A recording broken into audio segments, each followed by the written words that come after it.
আসসালামু আলাইকুম। যারা আমার ভিডিওটি দেখছেন অবশ্যই ভিডিওটিতে একটি লাইক দিয়ে দিবেন এবং চ্যানেলটি সাবস্ক্রাইব করে দিবেন।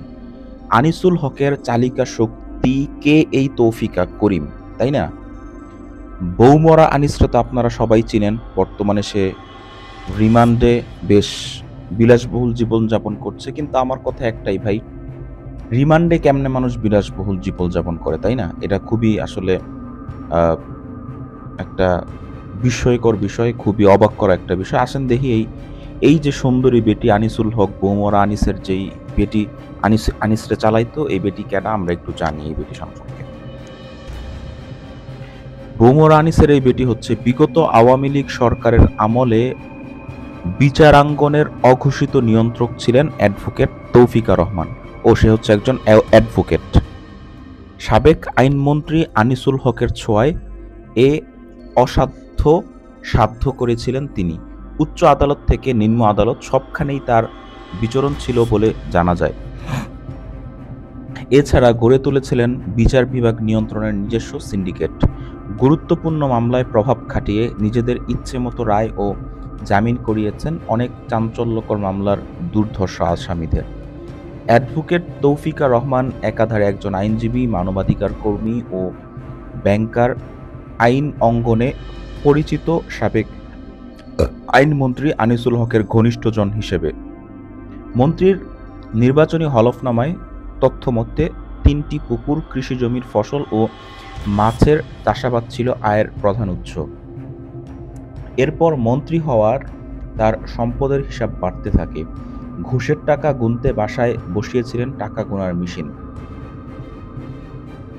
সিটিজেন ব্যাংক প্রতিষ্ঠায় ৪০০ কোটি টাকা জামানত এবং ২০০ কোটি টাকা চলতি মূলধন দিয়ে ব্যাংকের যাত্রা শুরু করেছিলেন আনিসুল হক। তার মা প্রথমে এই ব্যাংকের প্রতিষ্ঠাতা চেয়ারম্যান ছিলেন। মায়ের মৃত্যুর পর বহুল আলোচিত তৌফিকা করিমকে চেয়ারম্যান করা হয়। এই তৌফিকা করিমই ছিলেন আনিসুল হকের চালিকা শক্তি। তিনি যা বলতেন তাই করতেন আনিসুল হক। এই তৌফিকা করিমের ছেলে ও মেয়েকে কানাডায় বাড়ি করে প্রতিষ্ঠিত করেন তিনি। এখানেই শেষ নয়, প্রাইভেট একটি টেলিভিশনে ৪০% শেয়ার আছে তার। অনুসন্ধানে জানা গেছে, তদবিরের টাকা একসময় নিতেন এপিএস জীবন। বড় বড় ব্যবসায়ীর দুর্নীতির মামলার তদবিরের লেনদেন হতো আনিসুল হকের গুলশানের অফিসে। এপিএস জীবন উপজেলা চেয়ারম্যান হওয়ার পর সব লেনদেনের দায়িত্ব পান বিতর্কিত তৌফিকা করিম। এই তৌফিকা হচ্ছে পিয়াস করিমের আপন বোন। তৌফিকাকে মানবাধিকার কমিশনের সদস্য নিয়োগ দিয়ে সামাজিক জীবনে ফেরাতে চেষ্টা করেন। তদবিরের টাকা লেনদেন আরও যুক্ত ছিলেন আনিসুল হকের এক ভাগ্নে। সব বড় বড় দুর্নীতির মামলায় আসামিদের জামিনের গ্যারান্টি দিতেন তিনি। বড় বড় ক্রিমিনালদের হাইকোর্ট, সুপ্রিম কোর্টে জামিন নামঞ্জুর হওয়ার পর নিম্ন আদালত থেকে জামিন করিয়ে দেওয়ার দায়িত্ব নিতেন।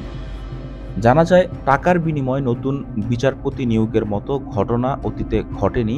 চরম অযোগ্য ও